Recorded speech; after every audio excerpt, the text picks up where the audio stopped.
Iran और Israel, आज ये दोनों देश एक दूसरे के कट्टर दुश्मन हैं। लेकिन क्या ये बात पता है कि एक वक्त था जब वो सहयोगी हुआ करते थे?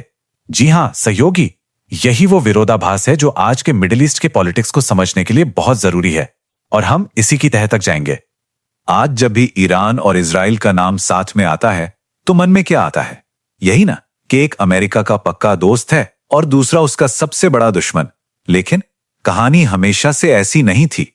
इन दोनों के बीच का जो इतिहास है वो आज की दुश्मनी से कहीं ज्यादा पेचीदा और दिलचस्प है। आज के हालात को सही से समझने के लिए हमें वक्त में पीछे जाना ही होगा। हमें उन बड़े टर्निंग पॉइंट्स को देखना होगा जिन्होंने एक शांत सी साझेदारी को इतनी कड़वी दुश्मनी में बदल दिया।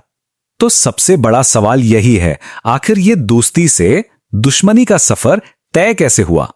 तो देखिए, 1979 एक वाटरशेड मोमेंट था। उससे पहले ईरान और इजराइल स्ट्रेटेजिक एलाइज थे। सोचिए, खुफिया जानकारी शेयर करते थे, व्यापार करते थे, और 1979 के बाद कट्टर दुश्मन। ये जो बदलाव है ना, ये जमीन आसमान का फर्क है।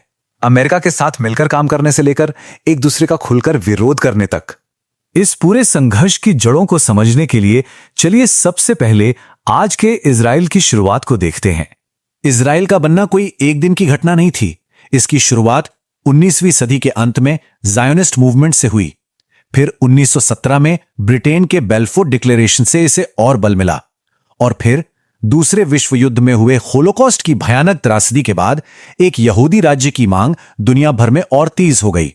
आखिरकार 1948 में यूएन के बंटवारे के प्रस्ताव के बाद इजराइल ने अपनी आजादी का ऐलान कर दिया।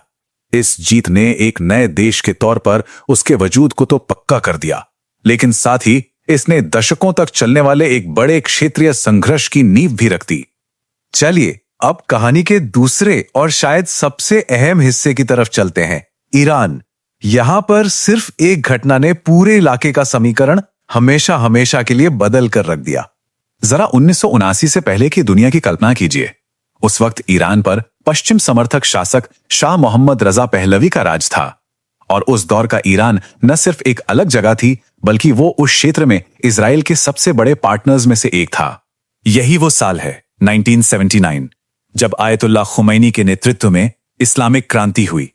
शाह को गद्दी से हटा दिया गया और ईरान की पहचान, उसकी विदेश नीति, सब कुछ हमेशा के लिए बदल गया। इस क्रांति के बाद ईरान ने अपनी पूरी पहचान 3 नए आइडियाज पर बनाई। पहला, पश्चिमी ताकतों खासकर अमेरिका का विरोध। दूसरा, इजराइल को एक देश के तौर पर मानने से ही इनकार करना। और तीसरा, शिया इस्लामिक सिद्धांतों के हिसाब से देश चलाना। इन सिद्धांतों के साथ अमेरिका और इजराइल से टकराव होना तो लगभग तय ही था। लेकिन ईरान ने यह रास्ता क्यों चुना?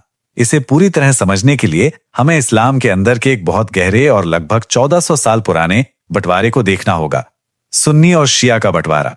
दुनिया भर की मुस्लिम आबादी को देखें तो लगभग 85% सुन्नी है। वही ईरान, जहां 90 से 95% आबादी शिया है, वो खुद को दुनिया भर के शियाओं के नेता के तौर पर देखता है। ये एक बहुत बड़ा फैक्टर है जो उसकी विदेश नीति पर गहरा असर डालता है। अब ईरान की जो पूरी पॉलिटिकल सिस्टम है, उसकी बुनियाद एक बहुत ही यूनिक शिया कॉन्सेप्ट पे टिकी है, विलायत फकीह। सुनने में मुश्किल लग सकता है, पर इसका मतलब सीधा सा है कि जो सबसे बड़े धार्मिक गुरु हैं, यानी सुप्रीम लीडर, उन्हीं के पास असली और आखिरी राजनीतिक ताकत होती है। और बस यही एक वजह है कि ईरान की सरकार बाकी मुस्लिम दुनिया से इतनी अलग दिखती है।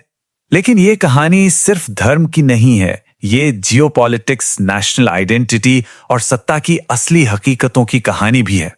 ईरान और उसके सबसे बड़े क्षेत्रीय प्रतिद्वंदी सऊदी अरब में फर्क सिर्फ धर्म का नहीं है। देखिए, ईरान एक शिया, फारसी और एक थियोक्रेसी यानी धर्मतंत्र है जो अमेरिका का विरोधी है। वहीं सऊदी अरब एक सुन्नी अरब और एक राजशाही है जो अमेरिका का सहयोगी है। ये जो बुनियादी अंतर हैं, यही दोनों के बीच इस इलाके पर दबदबे की लड़ाई को हवा देते हैं। एक और बहुत जरूरी बात समझनी होगी, ईरान कोई अरब देश नहीं है। वो प्राचीन फारसी सभ्यता का वारिस है। उसकी अपनी जुबान है फारसी, और इस्लाम से भी पहले का एक लंबा और गौरवशाली इतिहास है। ये अलग पहचान ईरान को अपने अरब पड़ोसियों से और भी जुदा करती है और उसके नेशनल प्राइड को बढ़ाती है।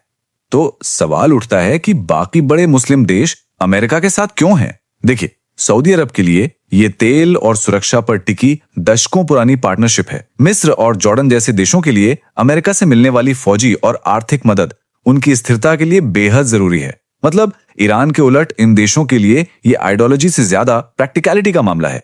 तो इतिहास, धर्म और राजनीति के ये सारे धागे आपस में उलझकर वो संघर्ष बनाते हैं जो हम आज देख रहे हैं।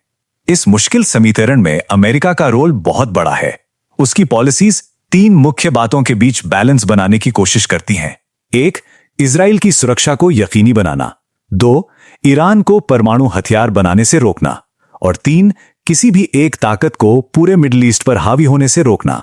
ईरान खुद को पूरे इलाके में शिया समुदायों के रक्षक के तौर पर पेश करता है, इसीलिए वो लेबनान में हिजबुल्लाह और यमन में हूथियों जैसे प्रॉक्सी ग्रुप्स को सपोर्ट करके अपना असर बढ़ाता है। ईरान के लिए यह ताकत दिखाने का एक तरीका है, लेकिन उसके दुश्मनों के लिए यह इलाके की स्थिरता के लिए सीधा खतरा है। तो क्या इस संघर्ष के पीछे धर्म है, राजनीति है या इतिहास?